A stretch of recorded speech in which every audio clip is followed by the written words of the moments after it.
Salut à tous, c'est Guillaume. Aujourd'hui on se retrouve pour une nouvelle vidéo high-tech sur la chaîne. Aujourd'hui on va parler de processeurs et je vais vous donner toutes mes recommandations si vous voulez acheter le processeur pour votre PC gamer. Il y a pas mal de choix, pas mal de processeurs qui sont disponibles sur le marché et vous allez voir qu'il y a des processeurs qui sont nettement plus intéressants que d'autres. Comme d'habitude, vous retrouvez les liens et les références de tous les produits que je vais vous recommander dans la description de la vidéo. Si la vidéo vous a été utile, si elle vous a plu, n'hésitez pas à mettre un petit pouce bleu, pensez à vous abonner si c'est pas déjà fait, et n'hésitez pas à mettre un petit commentaire en précisant ce que vous avez actuellement comme processeur si vous en avez un, et ce que vous comptez acheter par la suite. Bon, je vous envoie tout de suite le sponsor de la vidéo et on enchaîne juste après avec toutes mes recommandations de processeurs pour vos PC gamers. Allez, c'est parti. La vidéo d'aujourd'hui est sponsorisée par CD Key Offer. C'est un site qui vous permet d'acheter des clés à des prix intéressants pour des logiciels. Et là, je vais vous parler en particulier des licences pour Windows 10, Windows 11 et Office. Vous retrouvez les liens dans la description en bas de cette vidéo. Et sur ce site, vous allez pouvoir acheter vos clés Windows pour environ 15 à 20 €.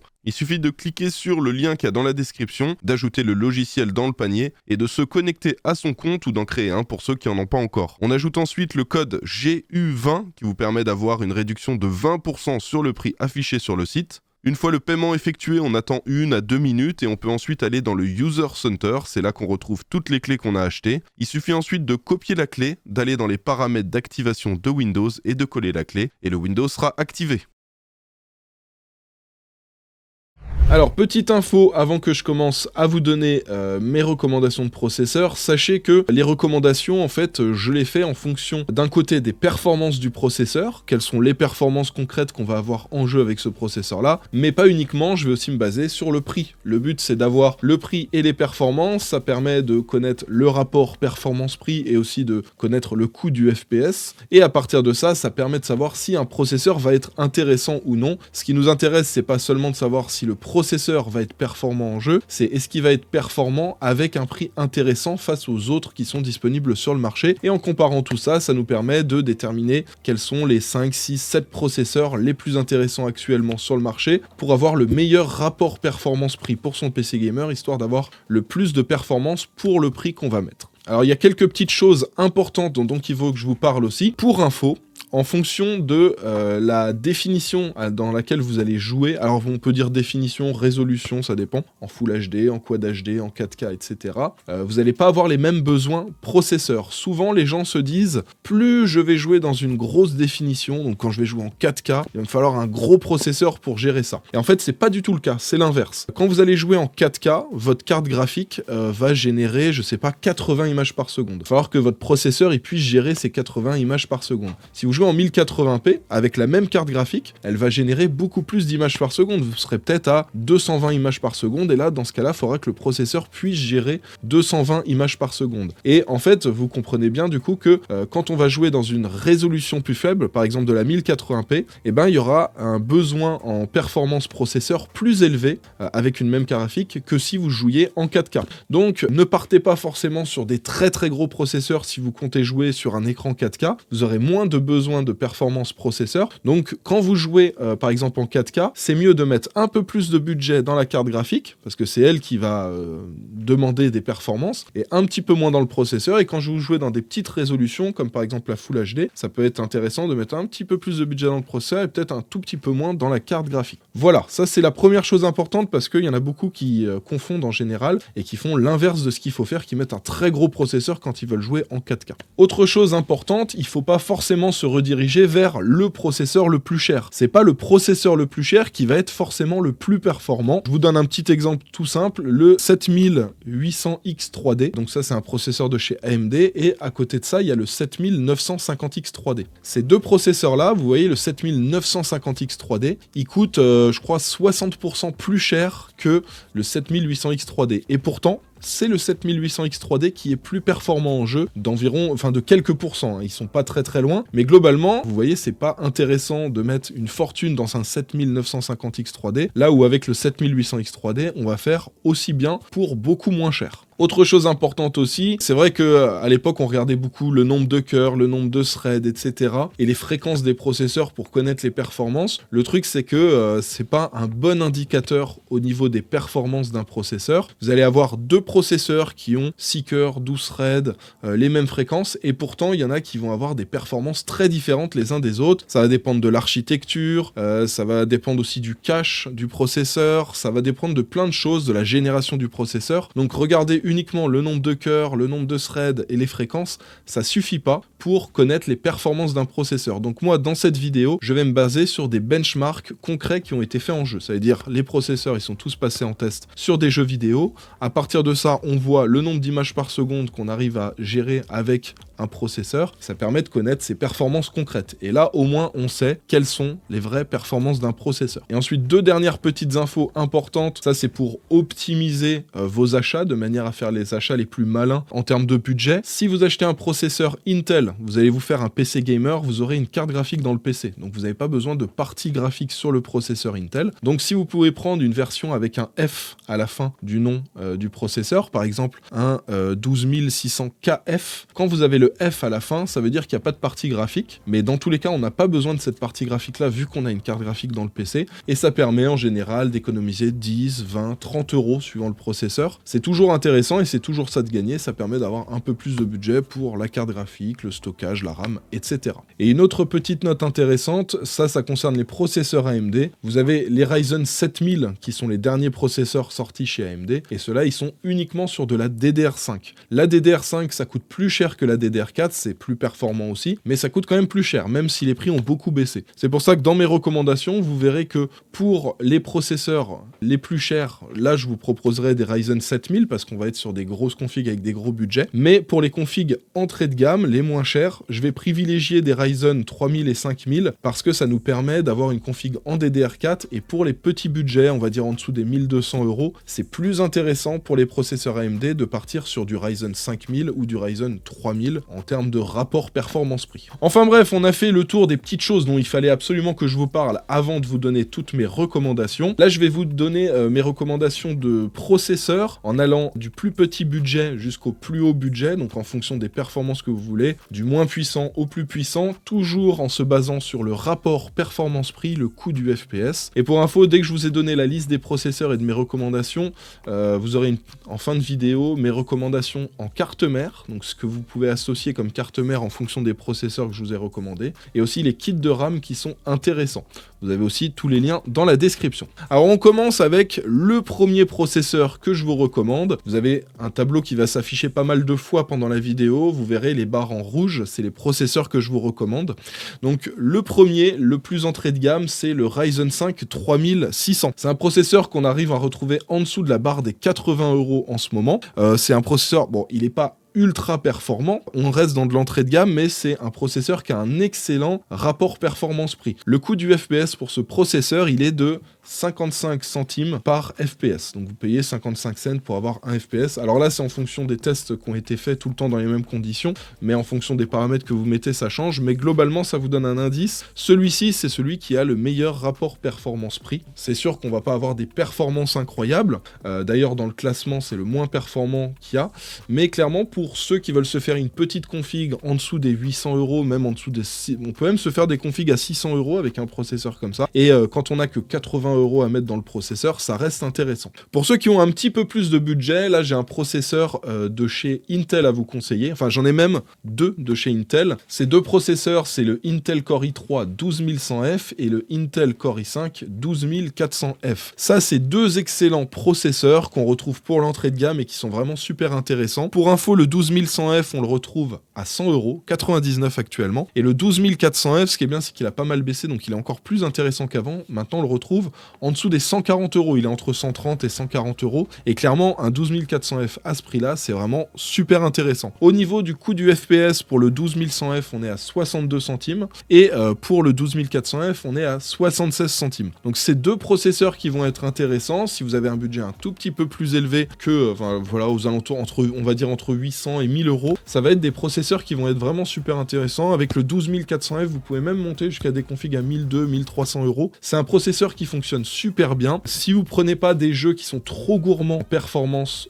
processeur et que vous faites les bons réglages sur OBS, vous pourrez même jouer et streamer en simultané. Donc c'est un processeur qui est quand même assez polyvalent. Alors c'est sûr, on n'est pas sur un i9 en termes de vitesse pour faire des rendus ou générer des flux vidéo, mais c'est un processeur qui arrive quand même à se débrouiller plutôt bien, et étant donné qu'il est en dessous de la barre des 140 €, ça reste un processeur ultra intéressant. À peu près dans le même budget que le i5 de chez Intel, ceux qui sont plus team AMD, j'ai un processeur qui est vraiment aussi super intéressant, c'est le Ryzen 5 5600.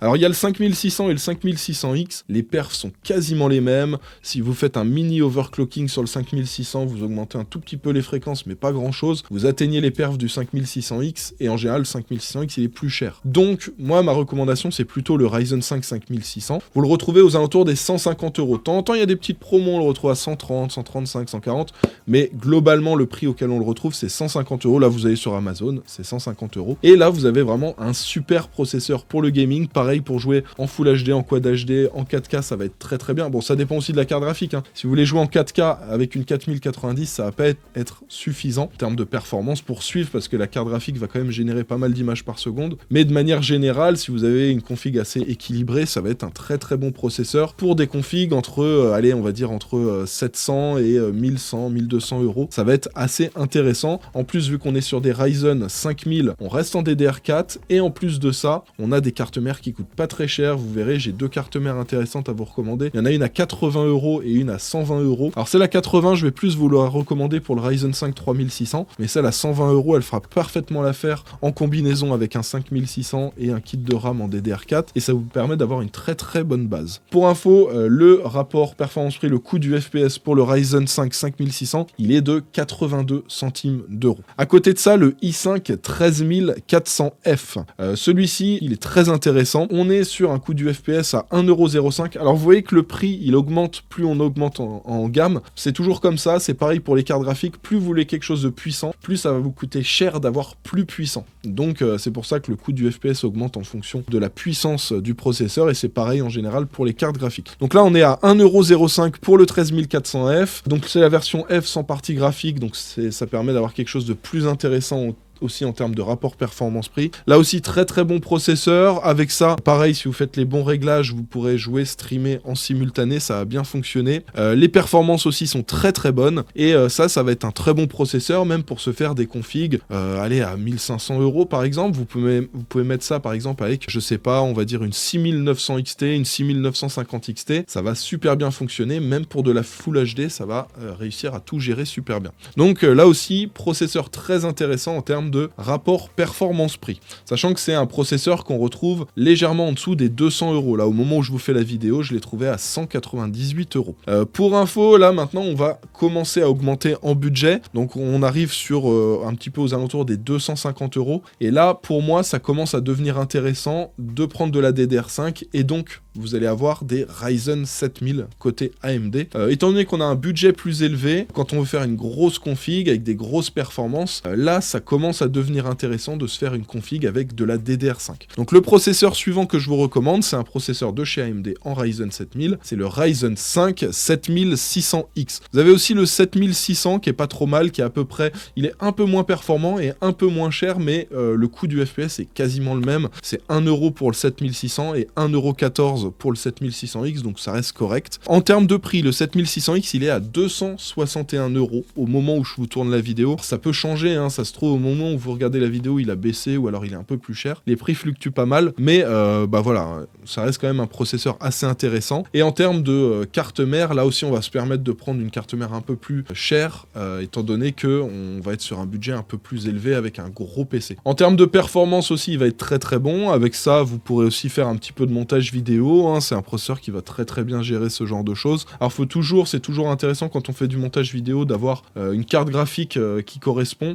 Petit rappel, hein, si vous faites du montage sur DaVinci Resolve, le mieux c'est de prendre une carte AMD. Si vous faites du montage sur Adobe Premiere, c'est mieux de prendre une carte Nvidia pour avoir l'accélération GPU et faire les rendus le plus rapidement possible. possible. Donc là aussi, c'est un processeur, même si c'est un Ryzen 5, en fait, faut pas croire, c'est quand même un processeur qui est très puissant. Et avec ça, vous allez pouvoir à la fois jouer dans des bonnes conditions, mais vous pourrez faire aussi peut-être un peu de streaming en parallèle. Vous pourrez faire des montages vidéo, des choses comme ça. C'est pas parce que c'est un Ryzen 5 qu'il est pas bon pour faire ces choses-là. Et il se débrouille plutôt bien. Dans la gamme juste au-dessus, j'ai deux autres processeurs à vous recommander. Donc un modèle de chez AMD, un modèle de chez Intel. Il y a le 13600KF qu'on retrouve à 327 € actuellement et le Ryzen 7 7700X qu'on retrouve à 336 €. Ils ont quasiment les mêmes perfs les deux. Ils sont quasiment au même prix. Il y a 9 € de différence. Et du coup, le rapport performance-prix, le coût du FPS est quasiment le même pour les deux. 1,41 € pour le i5 13600KF et 1,43 € pour le Ryzen 7 7700X. Là aussi, c'est des très très bons processeurs. Je vais vous les recommander pour des configs haut de gamme. On va dire entre 1300, 1400 et vous pouvez aller jusqu'à 2000 €, je pense, avec des processeurs comme ça. C'est des excellents processeurs. Et clairement, là, ça va être des configs que vous allez quand même garder quand même pas mal d'années. Pareil, là, pour ces configs-là, donc pour le Ryzen 7, vous n'avez pas le choix, ce sera de la DDR5. Mais pour le 13600KF, là, je vous recommande de partir sur une carte mère en version DDR5. Étant donné que là, on est quand même sur un processeur assez haut de gamme, ça va être intéressant, selon moi, de mettre de la DDR5 dans sa config quand on prend ce processeur-là. Alors là, vous voyez pas de 14 000 de processeurs de 14e génération Intel. En soi, ils sont pas mal. Le i9, il chauffe énormément. Le i7 chauffe pas mal aussi. Donc globalement, ça chauffe quand même bien. Mais le truc, c'est que les processeurs Intel, quand ils sortent, c'est pas forcément les prix de départ. Ils sont pas forcément super intéressants. Donc actuellement, au moment où je vous fais la vidéo, 14 000, je vous dis, attendez un petit peu que les prix baissent. En plus, ils vont vider le stock des 12 000 dans pas longtemps. Donc voilà. Moi, je vous conseille d'attendre un petit peu avant d'acheter de la 14e gêne. C'est exactement pareil pour les Ryzen 7000. Quand ils sont sortis, la DDR5 coûtait une fortune. Les cartes mères étaient extrêmement chères. Les processeurs, c'était pas foufou les prix. Bon, ça allait quand même. Mais là, maintenant, les prix ont baissé. Donc, ils sont encore plus intéressants. Mais voilà, faut toujours regarder carte mère, RAM et processeur, combien ça nous coûte. Parce que les trois sont liés. Et surtout, au moment de la sortie des processeurs, ils sont un peu moins intéressants en général. Donc voilà pour les processeurs haut de gamme que je vous recommande. Et ensuite, on va passer au processeur ultime selon moi. Si vous n'avez pas de limite de budget pour votre config, que vous voulez le processeur le plus puissant possible actuellement sur le marché pour du gaming, eh ben c'est le Ryzen 7 7800X 3D. Dites-vous qu'il fait mieux qu'un 14900K et il coûte beaucoup moins cher. Le 7800X 3D coûte 389 € et il fait mieux qu'un 14900K qui en coûte 623. Presque le double. Donc vous comprenez bien qu'en termes de rapport performance-prix, là on est vraiment au top du top. On est à 1,46 € du FPS. Et pour ceux qui se disent, moi je veux aucun compromis, je veux le processeur le plus puissant possible actuellement sur le marché, et ben celui-ci est intéressant. Donc partez du principe que si sur votre PC vous allez faire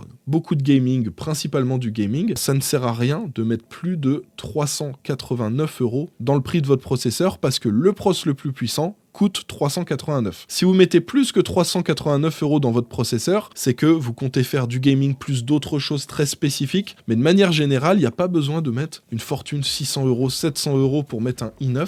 Là, actuellement, vous mettez un Ryzen 7 7800X 3D, il est excellent. C'est des processeurs où il y a plus de cache L3, ce qui fait qu'ils ont plus de performance. Donc voilà, en termes de processeurs, tous ceux que je vous recommande. Nous avons donc le Ryzen 5 3600 pour les petites configs, on va dire en dessous des 800 €. Entre 700 et 900 000 €, vous pouvez partir sur un 12100F, un 12400F ou un Ryzen 5 5600. Un petit peu au-dessus, vous avez le i5 13400F qu'on retrouve un petit peu en dessous des 200 €. Après, vous avez les trois processeurs pour les configs premium, on va dire, donc le haut du milieu de gamme ou le début du haut de gamme. Ça va être le Ryzen 5 7600X, le Intel Core i5 13600KF et le Ryzen 7 7700X. Et enfin, pour ceux qui veulent le top du top, le plus performant possible, moi ce que je vous recommande c'est le Ryzen 7 7800X 3D. Alors je sais que vous me voyez souvent monter des gros PC, des fois il y a des i9, des i7, des choses comme ça, mais là cette vidéo c'est vraiment pour vous parler de ce qui est intéressant pour vous, pour le consommateur, c'est le rapport performance-prix. Donc c'est pour ça que je vous mets pas des i9 dans les processeurs que je vous recommande. C'est sûr qu'un i9 c'est bien, c'est polyvalent, c'est très performant pour des grosses tâches professionnelles, mais quand on regarde le rapport performance-prix et qu'on se dit je veux ce qu'il y a de mieux pour le budget que j'ai.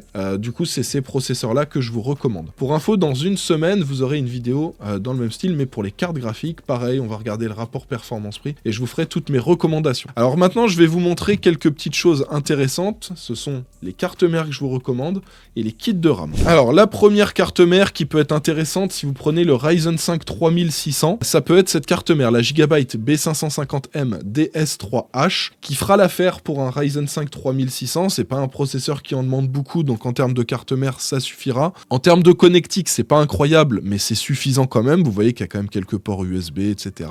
Donc voilà, c'est une carte mère pour ceux qui veulent des petits budgets, des configs en dessous des 800 €. Ce qui est bien, c'est que ça va pas coûter une fortune et c'est une carte mère qui sera suffisante. Vous pouvez éventuellement mettre ça pour le Ryzen 5 5600, mais c'est pas la carte mère que je vous recommande le plus. Si vous prenez le Ryzen 5 5600, partez plutôt sur la Gigabyte B550 Gaming XV2 qui est très très bien, 120 €. Celle-ci, j'en ai déjà acheté pas mal, jamais eu de souci avec. Et dans le même style, pour ceux qui préfèrent MSI, pareil, quasiment le même budget, vous avez la MSI MPG B550 Gaming Plus, qui est aussi une bonne carte mère. Et donc là, vu qu'on est sur du B550, c'est pour du Ryzen 3000, 5000, vous partez sur de la DDR4 pour ces processeurs-là. Toujours chez AMD, donc si vous partez sur un Ryzen 7000, donc le 7600X ou le 7700X ou le 7800X 3D dont je vous ai parlé, moi la carte mère que je vous recommande, c'est celle-ci. C'est la B650 Plus Wi-Fi de chez TUF Gaming, donc c'est une gamme gaming de chez Asus.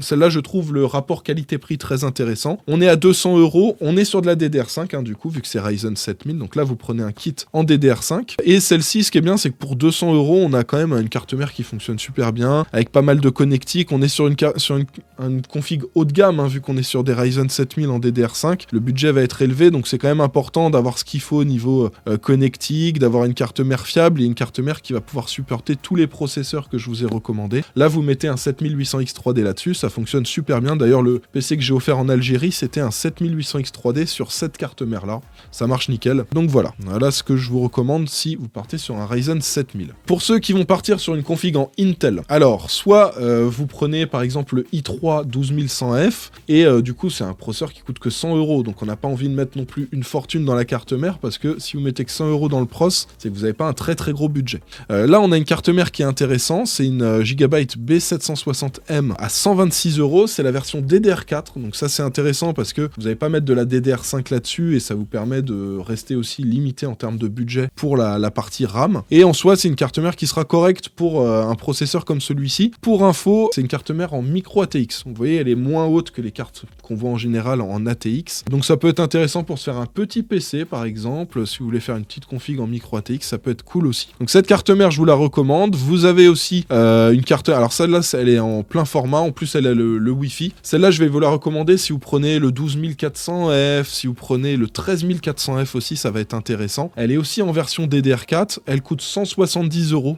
Alors c'est un petit peu plus cher en termes de budget, mais c'est vraiment une super carte mère qui va très très bien fonctionner. Et nous avons aussi celle-ci. Alors celle-là, je vais vous la recommander si vous prenez le 13600KF. Donc là, on passe les 200 €, mais on est sur une carte mère, donc pareil, très haut de gamme de chez TUF, mais en version DDR5. Je vous avais dit, si vous prenez le 13600KF, là, ça peut être intéressant d'être en DDR5. Et donc, c'est cette carte mère-là que je vais vous recommander si vous partez sur le 13600KF. Là, on est à 205 €. Et ça reste très intéressant. Et enfin, alors ça c'est une carte mère, je vous la mets, mais je vais pas forcément vous la recommander parce que ça va concerner que très peu de personnes. Ça c'est une carte mère en Z790, c'est si vous voulez faire de l'overclocking sur votre processeur. Donc si vous voulez faire de l'overclocking, il vous faut donc du Z790 parce qu'avec le B760 c'est pas possible d'overclocker. Donc vous prenez cette carte mère là et là vous pourrez faire de l'overclocking. Et ce sera intéressant. Si par exemple vous prenez le 13600KF, là peut-être pourquoi pas faire un overclocking dessus. Donc ça peut être intéressant pour faire de l'overclocking, mais vous voyez que ça coûte aussi 70 € de plus.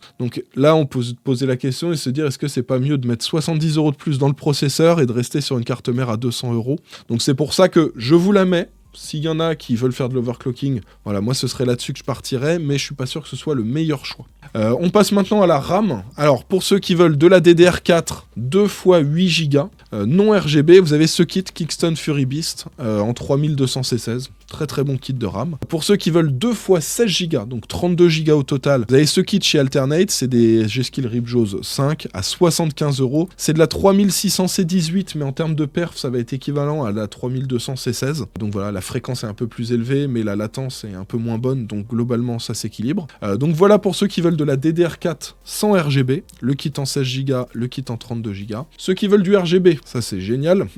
Vous pouvez prendre ce kit de chez PNY, les Accelerate, en 2 x 8 Go, 3200 C16 pour 48 €. Et là vous avez du RGB. Et ceux qui veulent 2 x 16 Go, donc 32 Go au total, toujours en DDR4, vous avez ce kit qui est assez intéressant, de la G-Skill Trident Z RGB en 3600 C18 pour 95 €. Ensuite, on passe à la DDR5. Tous ceux qui sont sur les Ryzen 7000 ou ceux qui ont pris les cartes mères Intel en DDR5, donc sûrement si vous avez pris un 13600 KF ou plus. Là, donc vous avez un kit qui est intéressant. Alors ça, c'est de l'XMP. Donc pour info, si vous prenez un processeur Intel pour de la DDR5, vous prenez un kit qui a un profil XMP. Donc c'est fait pour fonctionner correctement avec un processeur Intel. Et si vous avez un processeur Ryzen 7000, là, vous prenez un kit de RAM qui a un profil AMD Expo. Donc là, celui-ci, c'est pour Intel. Là, c'est un kit en 2 x 16 Go, donc 32 Go au total de DDR5, non RGB, et c'est prévu pour un kit Intel et ça coûte 128,90 €. Si vous êtes chez AMD, vous avez un kit à peu près similaire chez G-Skill qui est intéressant. Alors là, ils ont écrit 2 Go, mais ils se sont trompés, c'est 32 Go, c'est 2 x 16, et c'est de la 6000 C30 aussi. 6000 C30, pour moi, c'est vraiment le bon combo pour avoir des bonnes perfs sans mettre une fortune dans la RAM. C'est exactement comme quand on prend de la DDR4 en 3200 MHz CL16, c'est là qu'on a le meilleur rapport performance-prix. Bah là, c'est pareil, la 6000 C30, c'est là qu'on va avoir des très bonnes perfs sans mettre une fortune dans la RAM. Donc là, 136,90 € pour ce kit. Vous voyez qu'il est en AMD Expo, donc là, pour mettre sur un processeur Ryzen 7000, ce sera très très bien. Et pour ceux qui veulent du RGB, là, on a un kit aussi, donc en 2 x 16, 32 Go au total, pour 140 €. C'est de la G-Skill Trident Z5 RGB, Trident Z Neo RGB. Et celui-ci a le profil XMP et AMD Expo. Donc ça veut dire que ce kit de RAM, vous pouvez le mettre à la fois sur une config AMD en DDR5 ou sur une config Intel en DDR5. Enfin bref, voilà pour mes recommandations de processeurs, de carte mère et de RAM. J'espère que cette vidéo, ça vous aura aidé à faire vos choix pour vos PC gamers. En plus, Noël arrive bientôt, donc je sais qu'il y en a qui vont faire des petits upgrades de config, etc. pour Noël. C'est le moment et le plus important, c'est d'avoir le bon rapport performance-prix, de se dire pour le budget que j'ai, il faut que j'ai le plus de performance possible. Je pense que les processeurs que je vous ai recommandés dans cette vidéo, ainsi que les cartes mères et kits de RAM, c'est ce qui se fait de mieux en termes de rapport performance-prix. Je vous remets bien sûr les liens dans la description juste en bas s'il y a des produits qui vous intéressent. Puis dites-moi dans les commentaires ce que vous avez pensé de cette vidéo, dites-moi quel choix de processeur vous avez fait. Et comme d'habitude, si la vidéo vous a plu et vous a été utile, n'hésitez pas à me soutenir en mettant un petit pouce bleu. Vous pouvez aussi vous abonner et mettre la cloche si c'est pas déjà fait. Et avec la cloche, vous recevrez les notifications dès que je vous sors une nouvelle vidéo. On se retrouve la semaine prochaine pour une nouvelle vidéo qui cette fois-ci sera dédiée aux cartes graphiques. Toutes mes recommandations de cartes graphiques du moment. Vous verrez qu'il y a pas mal de changements par rapport à la dernière vidéo que j'avais sortie il y a 6 mois, parce que les prix ont changé, il y a des nouveaux modèles de cartes qui sont arrivés. Pas mal de changements en termes de cartes graphiques. Ça arrivera la semaine prochaine. On se retrouve du coup la semaine prochaine pour une nouvelle vidéo. En attendant, portez-vous bien et je vous dis à bientôt. Allez, ciao tout le monde.